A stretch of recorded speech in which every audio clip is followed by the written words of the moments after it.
dia pindah ke kamar adiknya untuk bareng-bareng. Terus tadi dari kemarin malam saya udah bilang kayak ini kayaknya harus dibawa ke profesional deh, ke psikolog gitu ya. Karena kan saya ngeliat kalau udah sampai sulit tidur nih pasti ada sesuatu yang memang mungkin berat banget, beban di dalam hatinya gitu ya, nggak keluar gitu.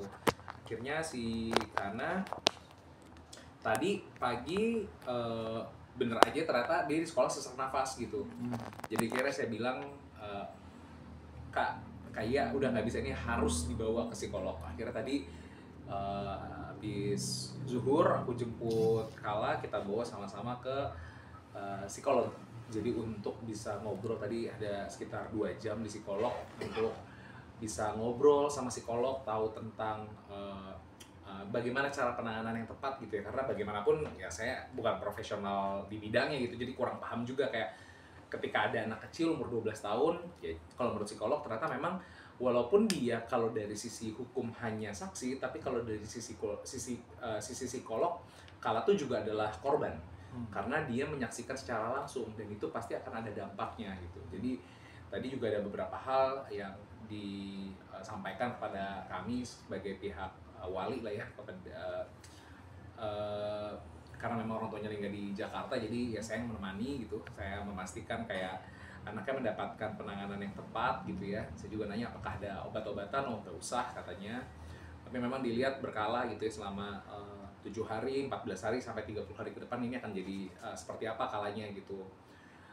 Jadi ya memang tadi kita ya mungkin mohon juga bantu sama teman-teman media, karena kita nggak boleh membahas peristiwanya terlalu detail karena memang dia masih anak di bawah umur gitu ya. Jadi cari sisi apa ya, sisi ternyata di sana juga ada orang-orang baik loh yang bantuin kamu, yang masih bisa mau melerai. Jadi fokus sama hal-hal yang memang rasanya ternyata tidak semua orang tuh seperti pelaku gitu ya, yang akhirnya ringan tangan untuk melakukan apa ya, main hakim sendiri gitu. Jadi itu yang memang perlu, dan mungkin kita batasin juga interaksi sama sosial media untuk sementara waktu karena khawatir juga akan mengganggu dampak psikologisnya gitu, karena kan komentarnya luar biasa banyak gitu ya.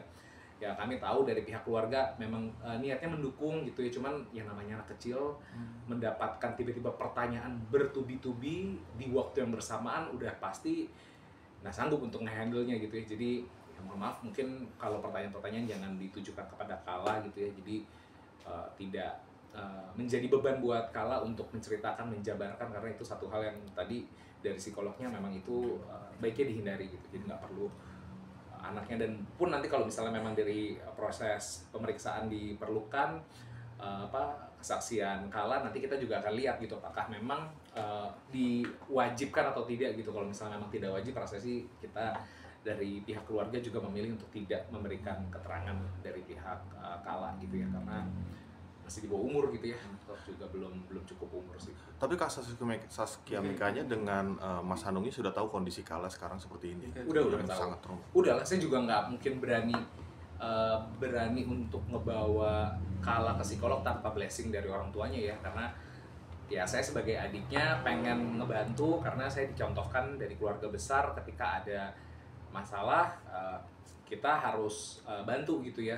Tapi ya kalau kita intervensi juga harus tetap persetujuan dari orang tua gitu ya, jangan sampai kita akhirnya menggantikan semua perannya gitu. Dan memang Kaya udah bilang ya udah blessing deh, ya udah yang kamu rasa perlu lakukan aja. Jadi ya sudah, akhirnya dari diskresi itu aku udah bisa memberikan, oh ini kayaknya harus dilakukan, ini harus dilakukan, ini harus dilakukan. Jadi aku pikir ya udah aku coba lakukan yang aku rasa perlu dilakukan gitu, karena ya kasihan gitu kan, anak kecil di rumahnya lagi nggak ada kedua orang tuanya gitu, sedangkan ternyata love language-nya Kala itu adalah sukanya dipeluk gitu. Jadi kayak ya udah nggak ada yang bisa meluk gitu, jadi kasihan sih.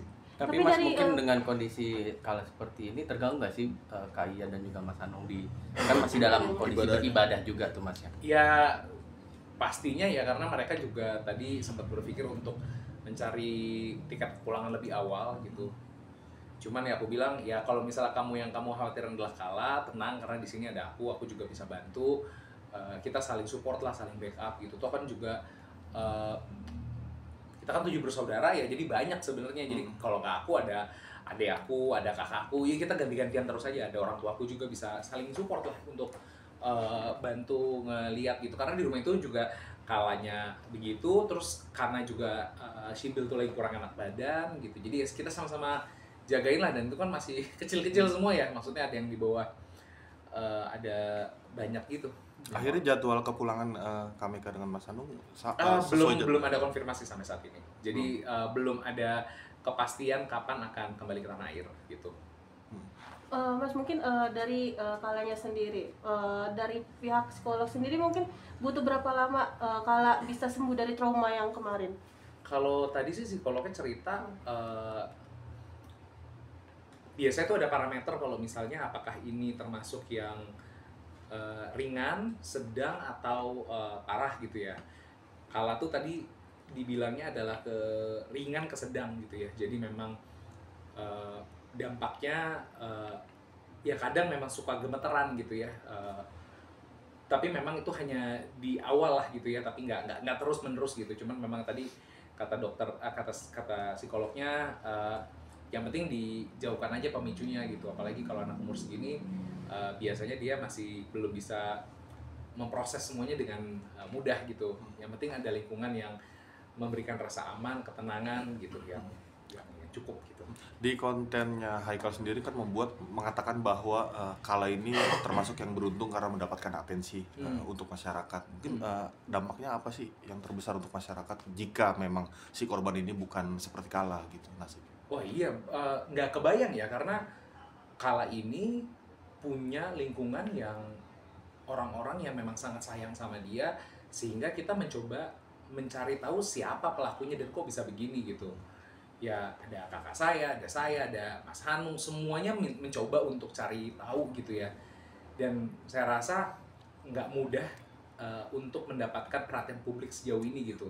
Jadi saya pikir ini mungkin juga sebuah ketidaksengajaan yang memang mungkin akhirnya juga ada hikmahnya gitu ya buat kita semua, kalau ternyata semuanya tuh harus sama di hadapan hukum. Dan ternyata saya juga kaget ya, pas saya lihat ternyata yang nonton aja bisa sampai 2 juta gitu konten untuk ngebahas menjelaskan ini. Jadi saya lihat ternyata memang masyarakat benar-benar pengen tahu siapa pelakunya, dan ngerasa ternyata kejengahan ini nggak dirasakan hanya kami doang gitu. Ternyata banyak banget orang-orang ngerasa kayak enough sama orang yang mengatakan saya anggota dan saya ngerasa lebih berkuasa atas kalian gitu. Kayak kita sama aja sih gitu, kita sama-sama bayar pajak di negeri ini, kita sama-sama bekerja, dan ini negeri yang harusnya tidak ada satupun yang di atas hukum gitu.